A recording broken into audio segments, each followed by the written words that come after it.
पूरा देश आ रहा सांप्रदायिक दंगों की चपेट में। दिल्ली के अलावा उत्तराखंड, कर्नाटक, आंध्र प्रदेश और एमपी में भी बवाल।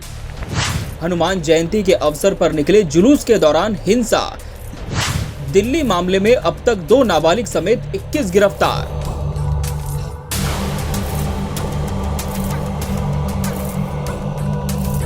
देश में अचानक से सांप्रदायिक हिंसा की कई घटनाएं बढ़ गई हैं।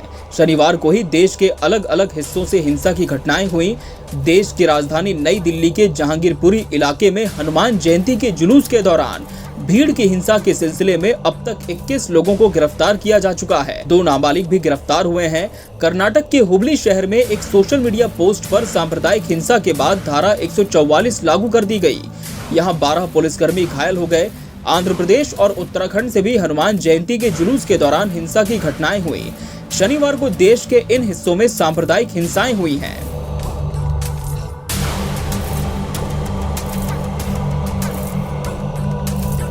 हनुमान जयंती के जुलूस के दौरान 2 समुदायों के बीच भिड़ंत के एक दिन बाद दिल्ली के जहांगीरपुरी में अब शांति तो है, लेकिन लोग असहज हैं। अधिकारियों ने रविवार को कहा कि दिल्ली पुलिस ने हिंसा को लेकर 21 की गिरफ्तारी की है, जिसमें झड़पों के पीछे मुख्य साजिशकर्ता और एक अन्य व्यक्ति शामिल हैं, जिसने कथित तौर पर एक उप निरीक्षक को गोली मारी थी।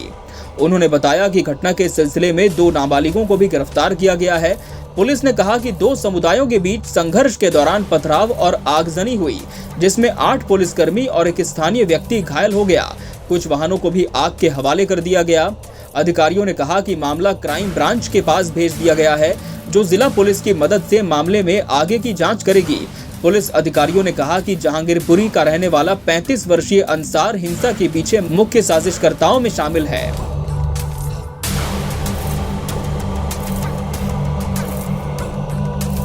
वो पहले भी हमले के 2 मामलों में शामिल पाया गया था और उसे कई धाराओं के तहत बार-बार गिरफ्तार किया गया था और जुआ अधिनियम और शस्त्र अधिनियम के तहत 5 बार मामला दर्ज हुआ था। हालांकि अंसार की पत्नी दावा कर रही है कि उनका पति निर्दोष है और वो किसी हिंसा का हिस्सा नहीं था। जहांगीरपुरी इलाके में भारी संख्या में पुलिस बल तैनात है। पैदल और मोटरसाइकिल पेट्रोलिंग के साथ फ्लैग मार्च भी किया जा रहा है। गतिविधियों पर नजर रखने और कोई अप्रिय घटना न हो, ये सुनिश्चित करने के लिए ड्रोन से निगरानी रखी जा रही है।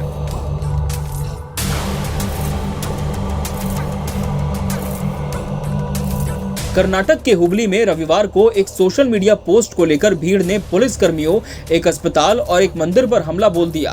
हुबली धारवाड़ पुलिस आयुक्त लाभू राम के अनुसार एक आपत्तिजनक सोशल मीडिया पोस्ट पर पुलिस में शिकायत दर्ज कराई गई थी, जिसके बाद एक व्यक्ति को गिरफ्तार किया गया था। कार्रवाई से असंतुष्ट कुछ लोग थाने के आसपास जमा हो गए।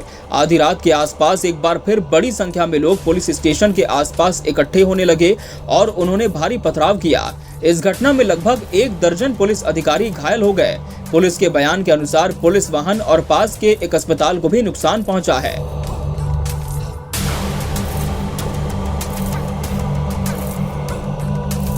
कर्नाटक के मुख्यमंत्री बसवराज बोम्मई ने इसे एक संगठित हमला करार दिया और कहा कि राज्य ऐसी घटनाओं को बर्दाश्त नहीं करेगा। उन्होंने लोगों से इस घटना को अलग अलग राजनीतिक रंग न देने की भी अपील की। राज्य के गृह मंत्री अरागा ज्ञानेंद्र ने कहा कि ये एक पूर्व नियोजित हमला था। बदमाश हुबली में देवरा जीवनहल्ली और कंडुगोंडाहल्ली जैसी घटनाओं को अंजाम देना चाहते थे। आंध्र प्रदेश के कुर्नूल जिले में शनिवार रात हनुमान जयंती जुलूस के दौरान 2 समुदायों के लोग आपस में भिड़ गए। पुलिस के अनुसार जब जुलूस गांव की एक मस्जिद के पास था तो रमजान के सम्मान में जयंती के आयोजकों ने माइक बंद कर दिया, लेकिन कुछ भक्तों ने कथित तौर पर जय श्री राम के नारे लगाए। पुलिस ने बताया कि इससे नाराज कुछ लोगों ने हनुमान जयंती के जुलूस पर पथराव शुरू कर दिया और दूसरे पक्ष ने जवाबी कार्रवाई की। किसी भी तरह की अप्रिय घटना को रोकने के लिए अतिरिक्त पुलिस बल तैनात किया गया। पुलिस के हस्तक्षेप और दोनों पक्षों को शांत करने के बाद स्थिति सामान्य हो पाई।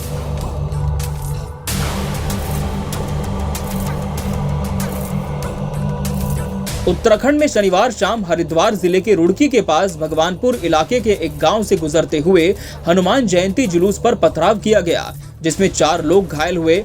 डीआईजी गढ़वाल रेंज के एस नागन्याल ने कहा कि आसपास के गांव के लोगों को इकट्ठा होने से इलाके में तनाव बढ़ते देखा गया, लेकिन पुलिस के समय पर हस्तक्षेप करने से स्थिति सामान्य हो पाई। घटना के संबंध में 9 लोगों को गिरफ्तार किया गया है और 13 के खिलाफ प्राथमिकी दर्ज की गई। दादा जलालपुर गांव से गुजर रहे जुलूस पर छतों से पत्थर फेंके गए। हरिद्वार के एसपी प्रमेंद्र डोभाल ने कहा कि इससे भगदड़ जैसी स्थिति पैदा हो गई, लेकिन पुलिस को तुरंत सूचित किया गया और स्थिति को काबू में कर लिया गया।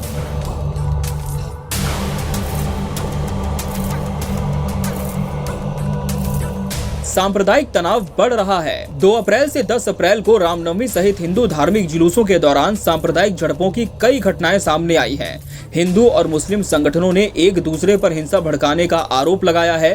13 विपक्षी दलों के शीर्ष नेताओं ने शनिवार को देश में अभद्र भाषा और सांप्रदायिक हिंसा की हालिया घटनाओं पर गहरी चिंता व्यक्त की और लोगों से शांति और सद्भाव बनाए रखने का आग्रह किया था। एक संयुक्त बयान में कांग्रेस अध्यक्ष सोनिया गांधी, राकांपा प्रमुख शरद पवार और पश्चिम बंगाल की मुख्यमंत्री ममता बनर्जी सहित नेताओं ने कहा कि खाना, पोशाक, आस्था, त्योहारों और भाषा से संबंधित मुद्दों का इस्तेमाल सत्ताधारी पार्टी जानबूझकर ध्रुवीकरण के लिए कर रही है। हालांकि भाजपा ने पलटवार किया और आरोप लगाया कि पिछले 70 वर्षों में देश भर में हुए सांप्रदायिक दंगों के लिए तुष्टीकरण की विचारधारा को अपनाया गया है। फिलहाल देखना होगा कि ये दंगे कहां जाकर रुकते हैं और इसके पीछे क्या किसी तरह की राजनीतिक साजिश भी नजर आती है। Bureau report, KBC news.